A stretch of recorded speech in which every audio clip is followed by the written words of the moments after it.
Hey everyone, I'm Dr. Dave Lucas, and I'm awfully glad to be with you here, to be able to talk a little bit about public speaking. And if you'll bear with me, we'll be able to follow through on this, the first module of our presentations that we're talking about public speaking.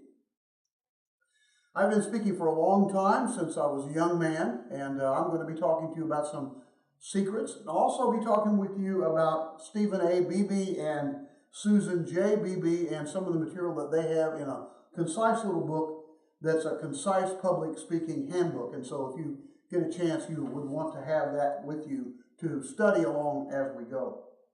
We want to talk about why it's important for you to learn public speaking. In this particular section, talk a little bit about the history and sketch a kind of an idea for you that will give you a strength in public speaking.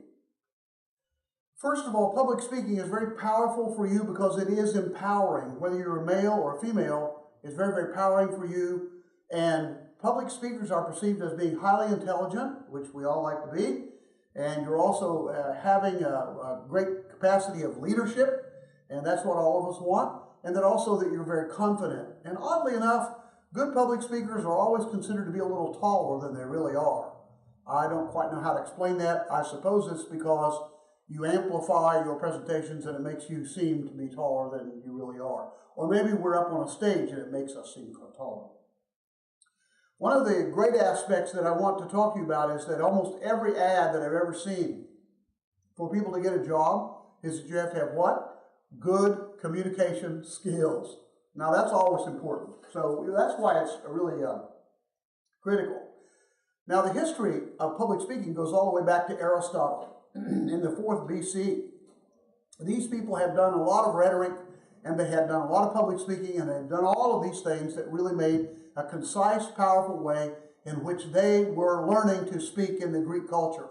That's where all this began. Then, of course, it went to the Roman culture, and then up through the 19th century, and it became declamation and elocution and so forth. And now, the 20th and 21st centuries, where we've got all this technology, and we're still having people public speak.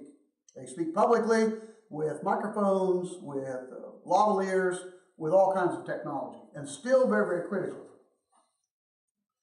Now, the communication process is fairly easy to understand. You have someone that's a source that encodes the truth or a message.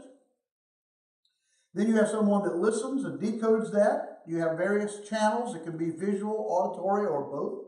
And then you have a receiver, and then something called interference or noise.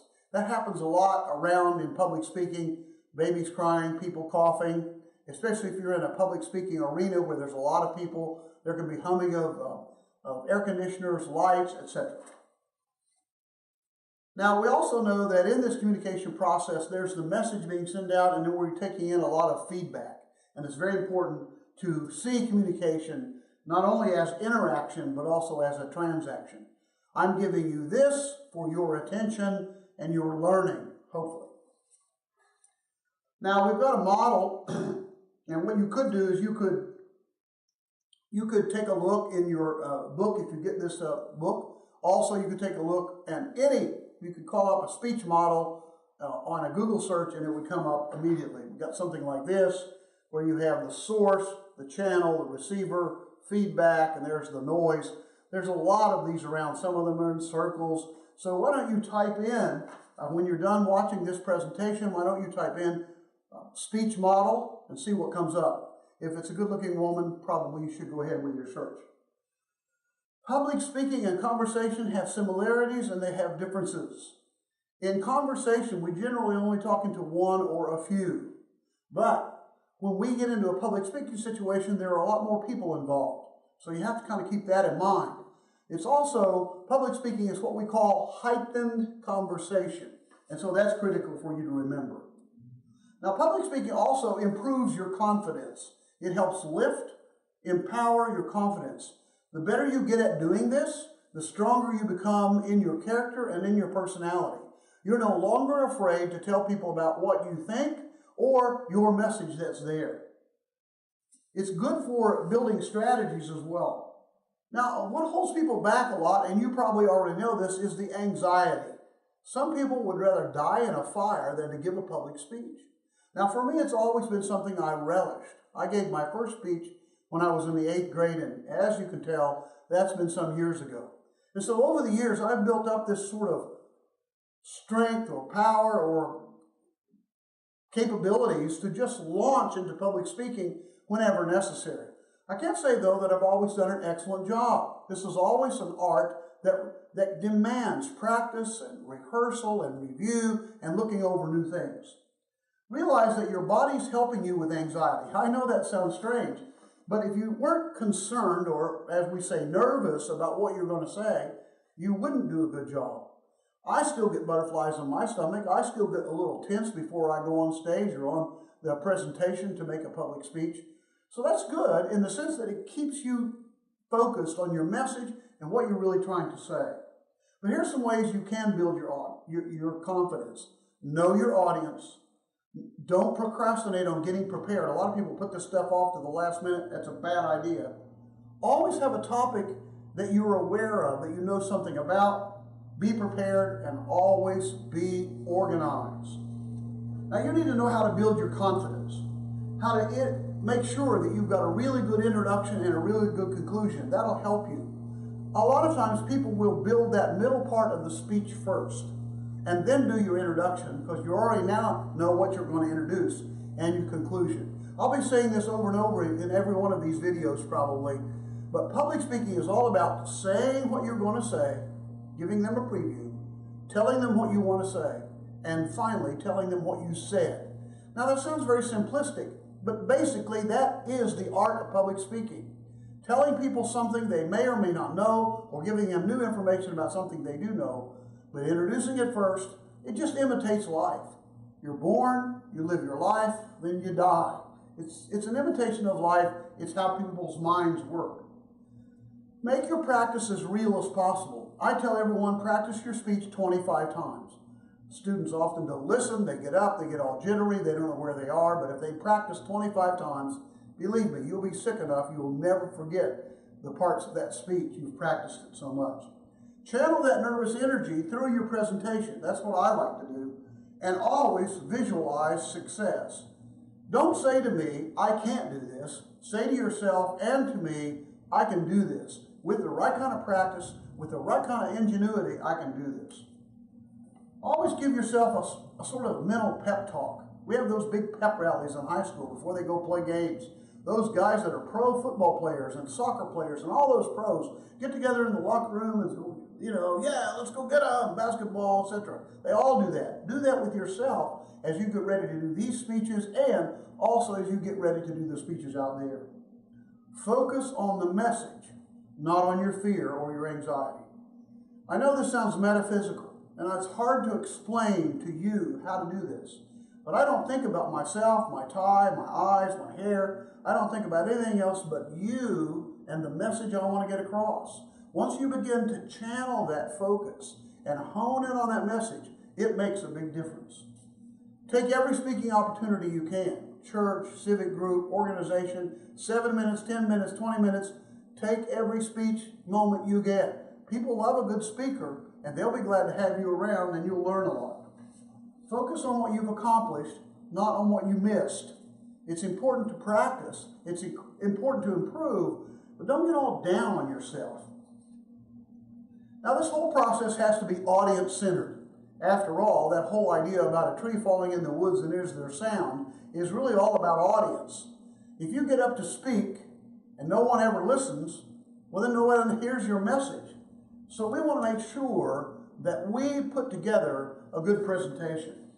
And how you do that is by really being audience-centered.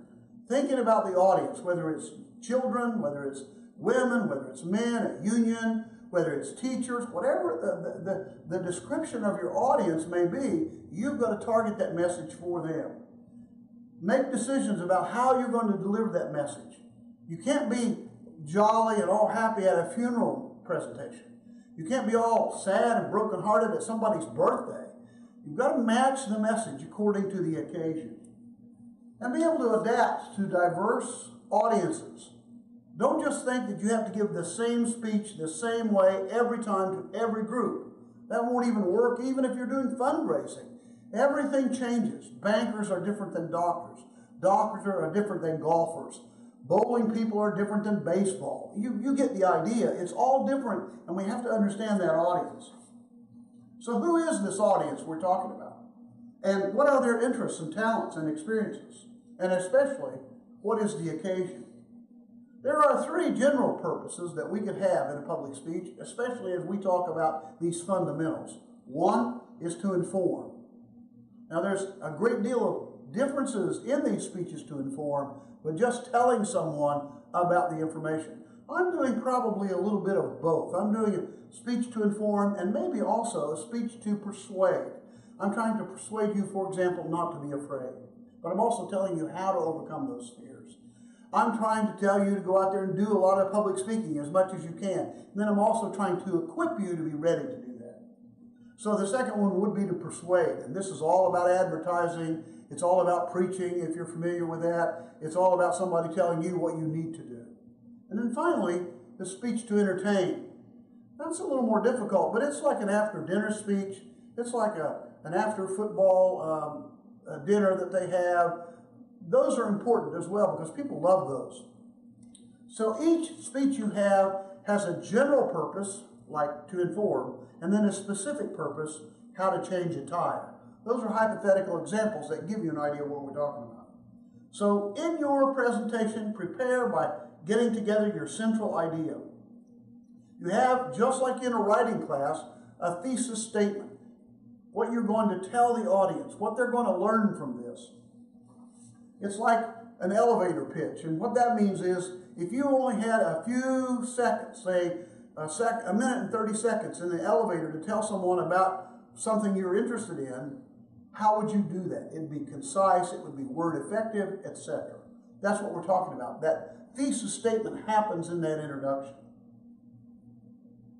The Romans, after they improved what they thought they improved, the Greek presentation, they called invention or creation. And that's what we do. This is fun because when you do public speaking, you're creating all kinds of new ideas and frameworks that may or may not have been thought of before.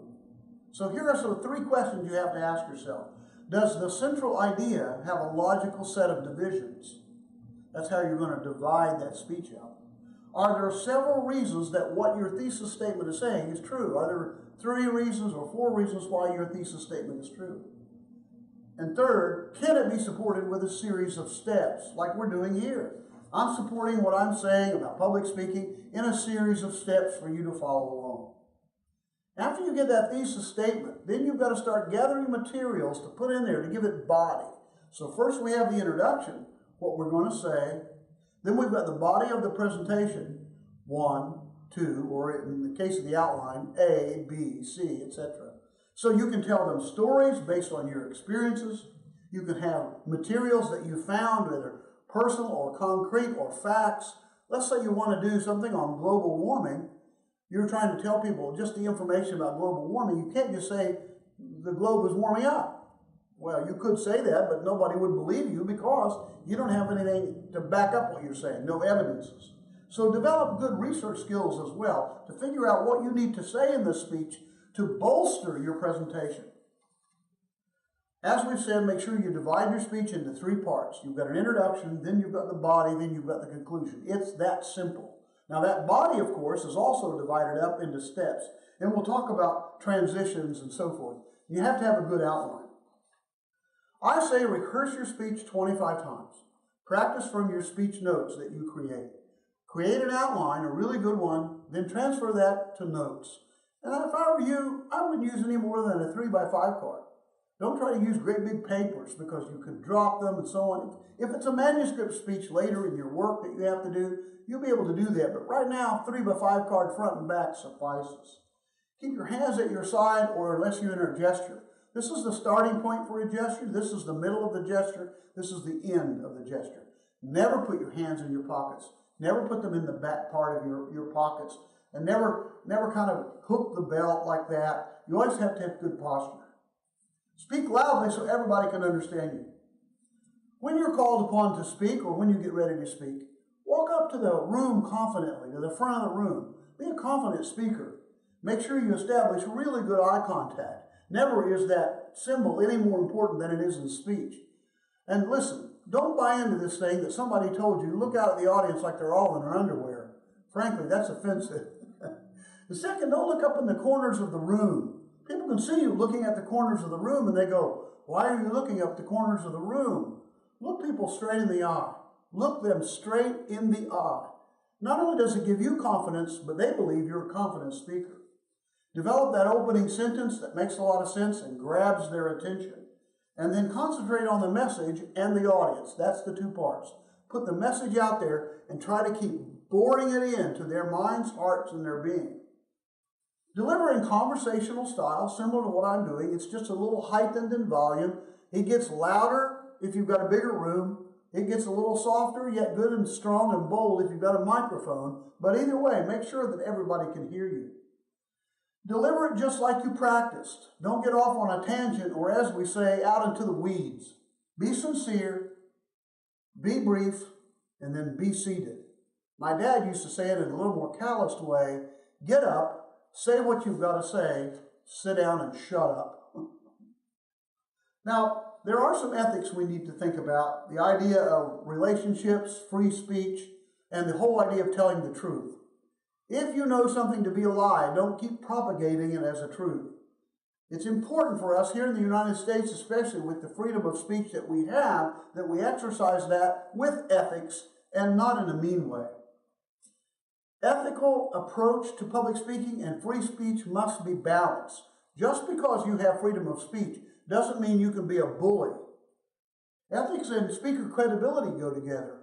If you become the bully of the public speaking arena, people begin to think, well, you're just a mean person and you have no real heart or sensitivity.